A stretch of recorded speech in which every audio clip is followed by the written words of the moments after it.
Hi, good evening. I'm Hipolito Mendez III, and welcome to Manila Nights, where every Friday we feature change makers in our society who are driving positive change, empowering, and uplifting the lives of our kababayan.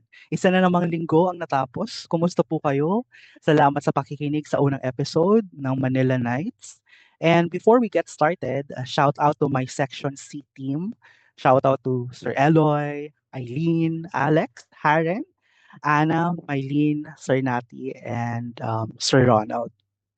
Tonight, our guest is a professor of Bulacan State University and counselor of Purok 2, Valenzuela City. He is making waves in his community through good governance and advocacies, uplifting the lives of his barangay. Advocacy in public service is immensely inspiring. And without further ado, let's welcome Counselor Romer. Hi, Counselor. Welcome to Manila Nights. Kumusta ka? Hello, Kuya Hippie. Good evening, and it's my pleasure to be here. Maraming salamat for inviting me with this program. And shout out also to your listener. Ikaw, Kuya Hippie, kamusta po kayo? I'm doing good. I'm doing good. Thank you for asking that question. And I'm really grateful and thankful for you for agreeing to be my guest for this new episode for my Manila Nights radio show. And thank you for gracing our show.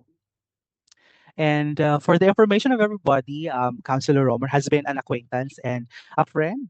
We first met in Tumblr, a social media application or messaging app, and I have been silently following his career trajectory from Sangguniang Kabataan to being barangay councilor. And before I ask question, we want to get you to know you more, counselor. Our listeners are eager to know. Kind Yes, Kuya Hippie. platform to introduce yourself. What do you do in life? And what are the advocacies you're supporting in your local community? Nakaka-overwhelm ko to introduce myself. I want to preserve myself as a low-key person. Yet, para sa mga viewers and also for our listeners, I am the youngest counselor in our barangay, Barangay Punturin, Valenzuela City, and also a full-time professor handling majors in hospitality industry, and also former Sanggunian member, Kabataan member during 2018-2023. My advocacy as the chairperson for PWD is to open the opportunity for everyone. As I as I recall, that um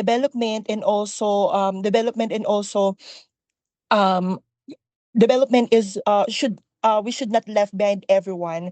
Sa pag-asenso dapat lahat kasama. And I am eyeing for a better community wherein no one should left behind, even PWDs, solo parent, kabataan, and also senior citizen. As long as they have the opportunity, as long as we have the program, we have the project, it should be available to everyone. Ayun yung advocacy ko, Kuya Hippie. That's why I run in this position. All right, thank you so much, and I'm really uh, inspired with what you said that no one will be left behind, walang maiiwan, sama-sama sa sa path towards. Yes, Kuya Ipio, walang may iwan sa laylayan. Tama, tama. And what inspired you to run and hold office in the barangay? Ano yung naging inspirasyon mo? May nag-inspire ba sa'yo? May nag-joke ba sa'yo o, to run and be elected as barangay councilor?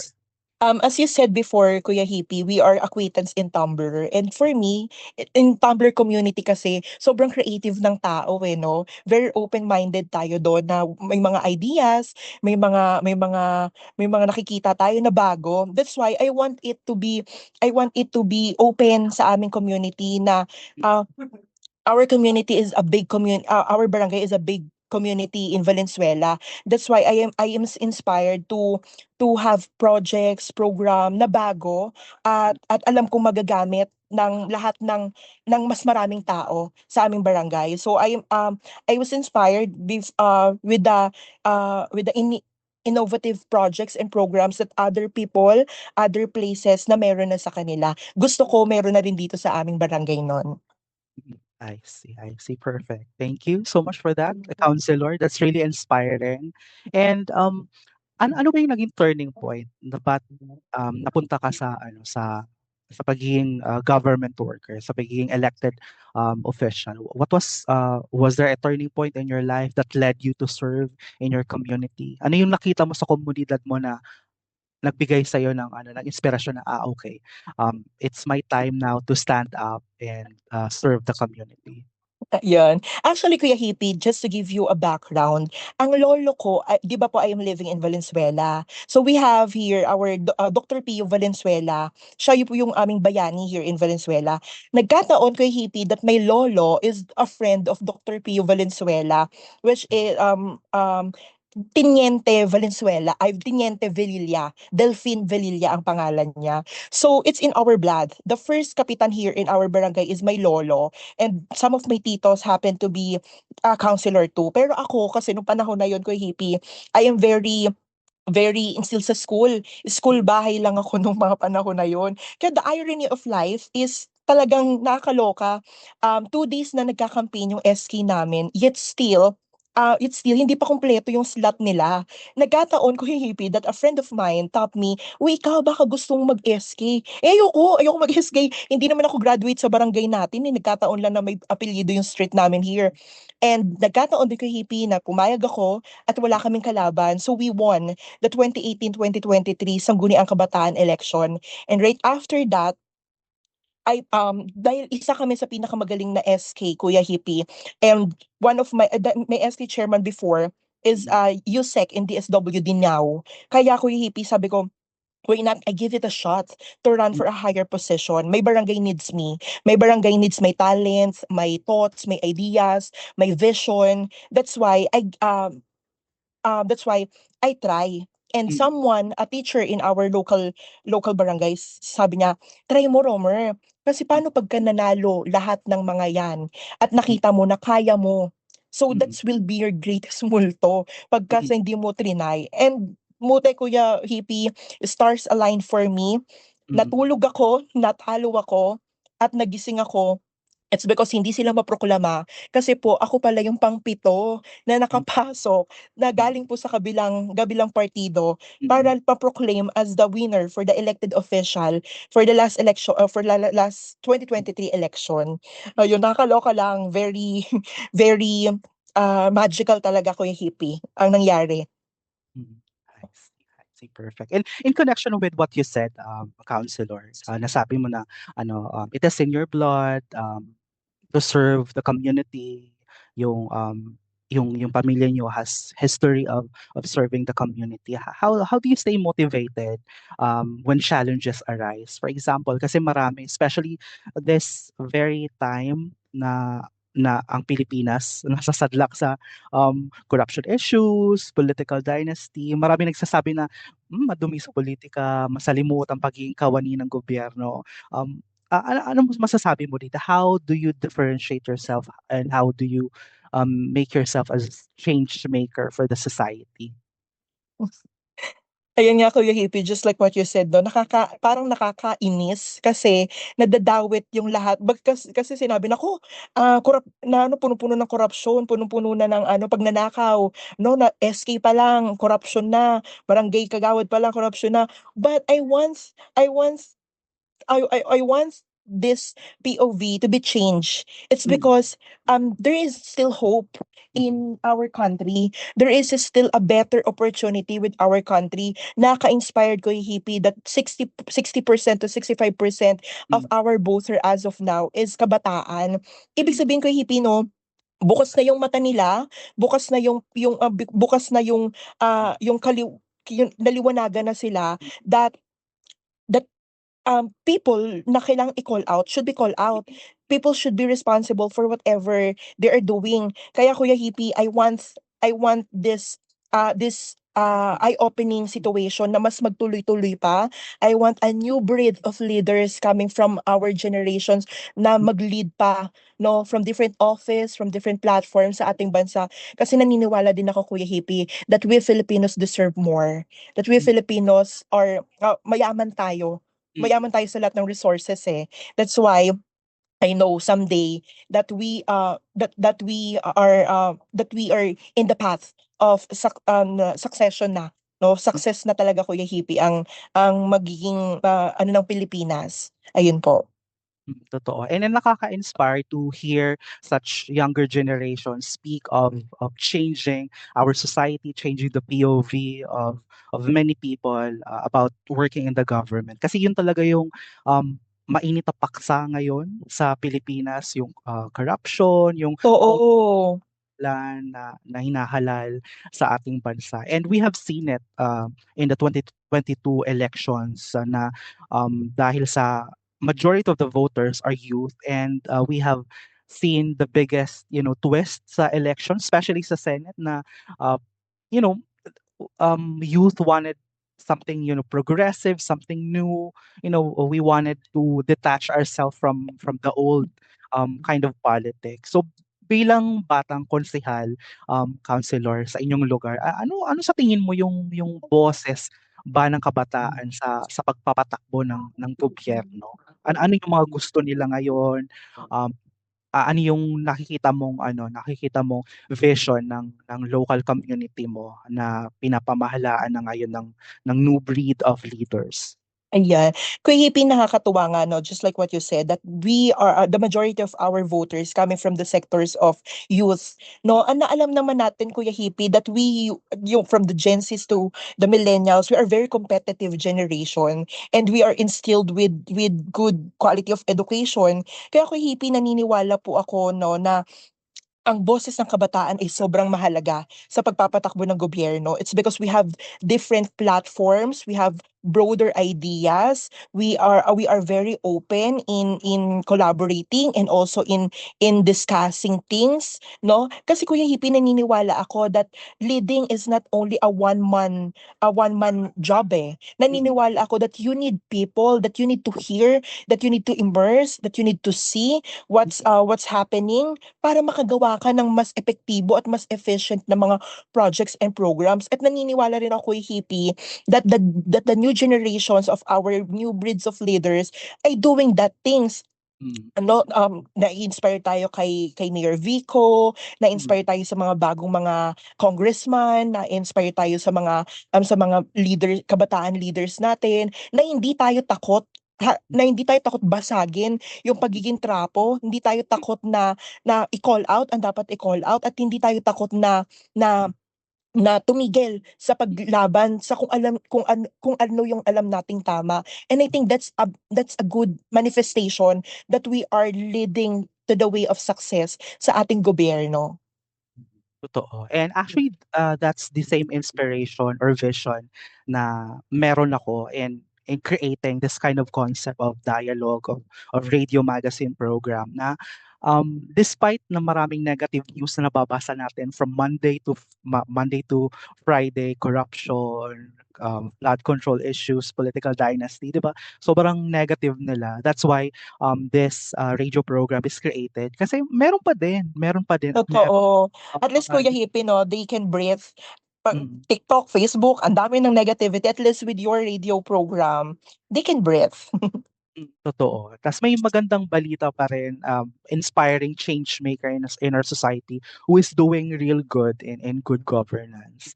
And in line with Yes. that, counselor, 'di ba ano yung how do you handle, kasi di naman lahat sasang-ayon sa'yo in how you lead and how you run your local community. Yes. How do you handle yung resistance, yung differing opinions in the barangay? Um, siguro Kuya Hippie, normal na na may mga thoughts, may mga opinions ang iba't ibang mga tao. But as long as you are grounded with your core, as long Mm, as you are grounded with your principles, I think not everyone is capable of processing things eh, no? Kaya yung mga resistance, yung mga opinions niya, oo, Kuya Hippie, sa unang mga buwan, unang mga taon mo, masasaktan ka eh. Kasi you are doing your best, you are doing things that can help them. Yun nga lang, they are not open in integrating new approach. Pero Kuya Hippie, I am not living and I am not fighting for people with negative thoughts. I am fighting for a bigger audience. I am fighting for a bigger people na kailangan yung pinaglalaban ko. Ayun na lang iniisip ko, para 'to sa mga taong naniniwala at pinaglalaban nung mga proyekto, programa na gusto ko. Totoo naman yun na yung adhikain natin or yung mission natin is not to satisfy ourselves, rather to uplift the voices, to uplift the welfare of our fellow kababayan. And in line with that, counselor, ano yung biggest challenge? I want to know, ano yung biggest challenge na hinarap mo sa pagiging counselor in your barangay, and how did you overcome it? Ayan. So Kuya Hippie, 'di ba, dahil bago lang po ako, kahit na po yung mga lolo ko at tito ko ay nasa posisyon na before, wala namang nagturo sa akin on how to become a counselor, eh. It's my own parang self-study ang nangyayari. So like for example, Kuya Hippie, yung mga ayuda na 'yan, yung mga tupad, yung mga AICS, yung mga AKAP na 'yan, it's so hard to na ibigay yun sa mga tao. Sino ba yung pipiliin mo? Sino ba yung karapat-dapat sa ganito, kasi magkakainggitan yan, Kuya Hippie.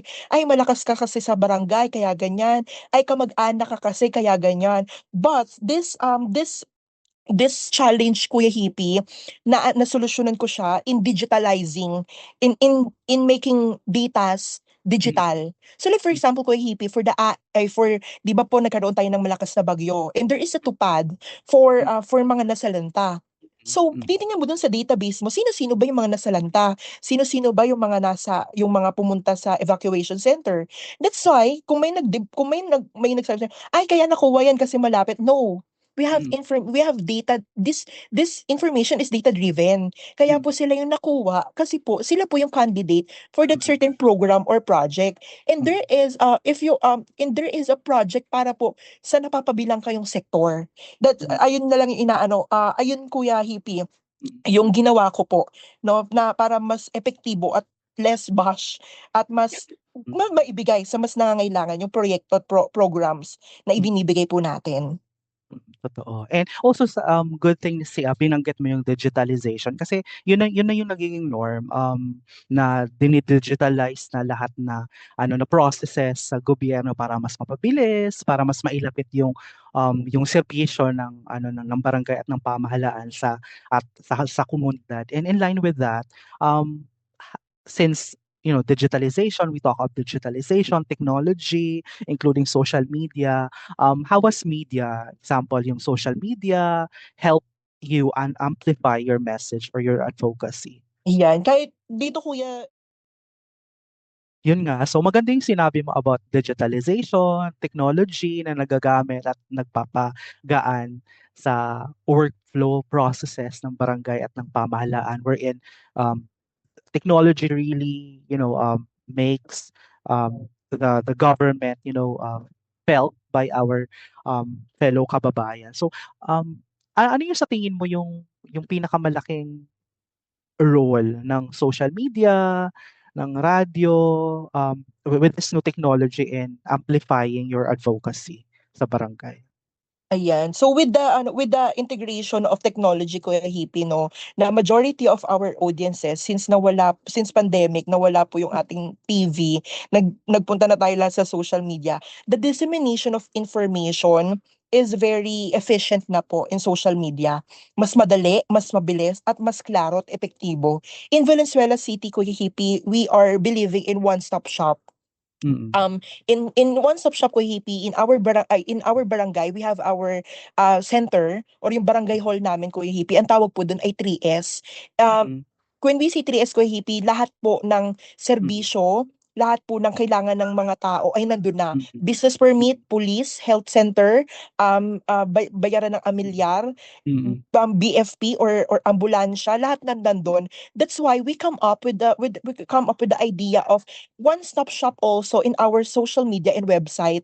Yung mga gusto mong malaman, mga mm, announcement, yung mga contact number, yung mga agency na pwede mong lapitan, dun mo na siya mahanap. And we have the chatbot, the frequently mm, asked questions na mas madaling mananavigate ng mga tao. So kung ikaw man ay kung ikaw man ay senior citizen, pwede kang magpatulong sa anak mo. It's because it's very user-friendly naman, Kuya Hippie. mm, 'Di ba yung mga magulang natin, mm. announcement na walang pasok, ayan na, bombarded na yung social media. Totoo. Kaya ayun na, nandun na po lahat sa aming social media and also in our website.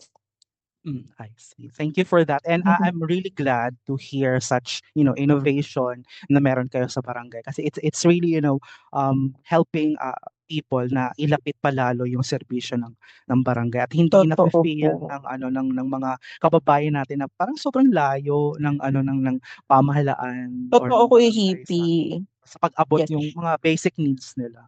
And also, Kuya Hippie, we want na yung presensya talaga na Mm, our government is there to help mm, and to assist. Ayun po. mm.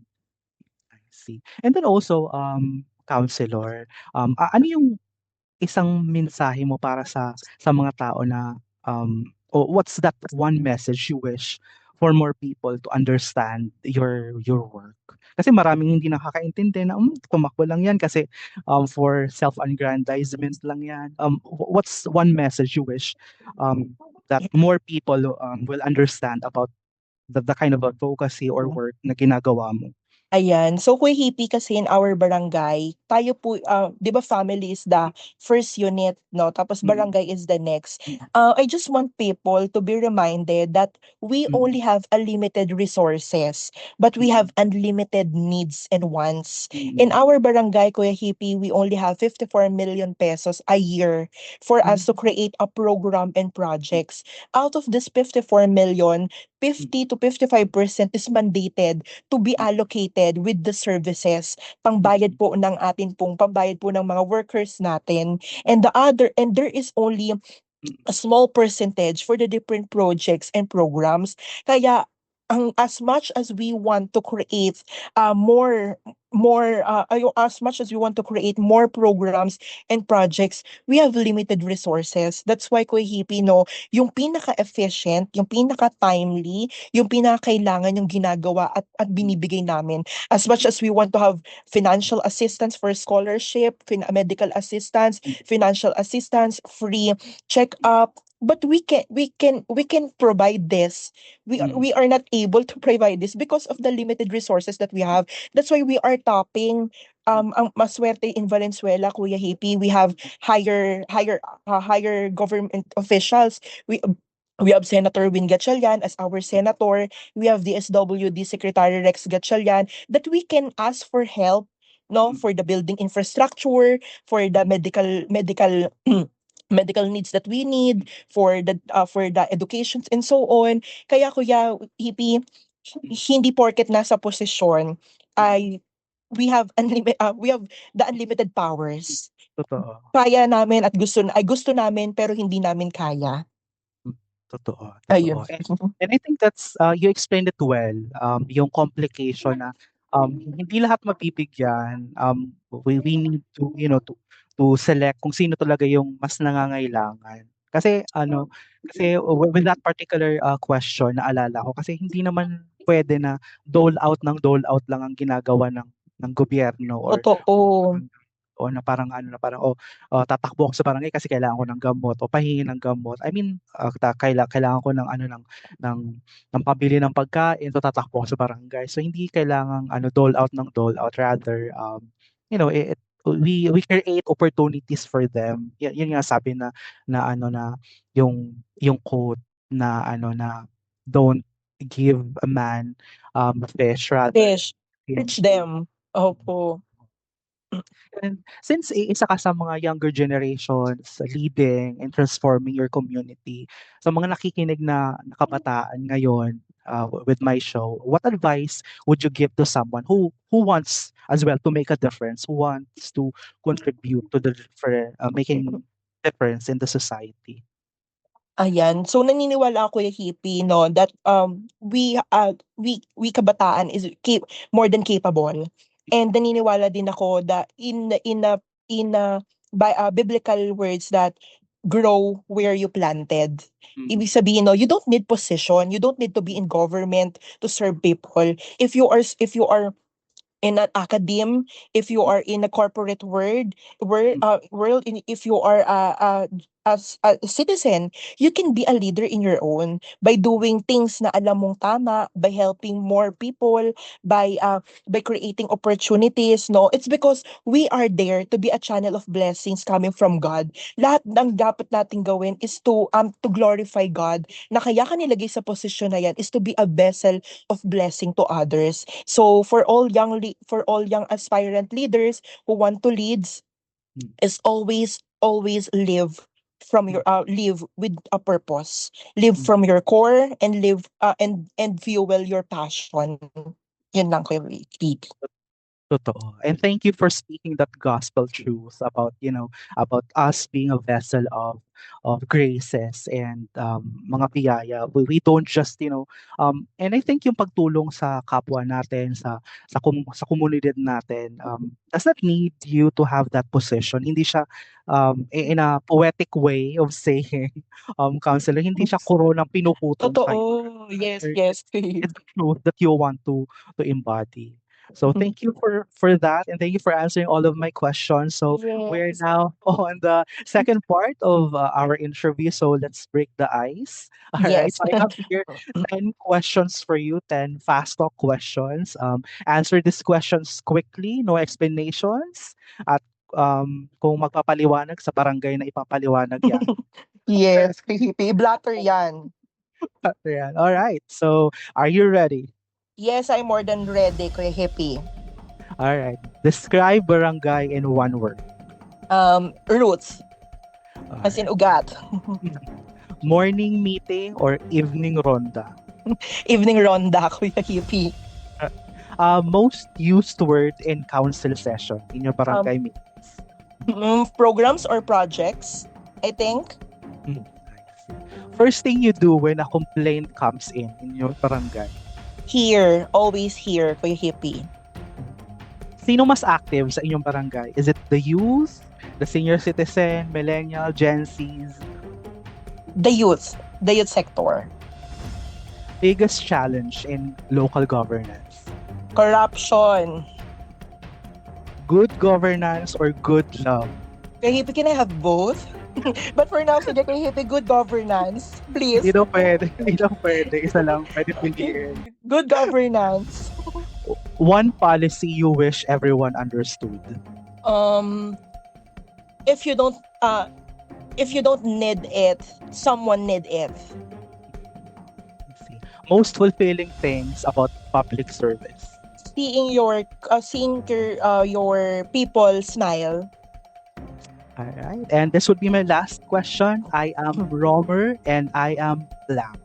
I am Romer Villa, and I am a forever advocate of equality and open opportunity for everyone. All right. Yay. Thank you so Thank much. you so much then, Kuya Hippie. Thank you. And that wraps up our Manila Nights fireside conversation with Councilor Romer. Thank you so much for gracing our show. I'm greatly indebted.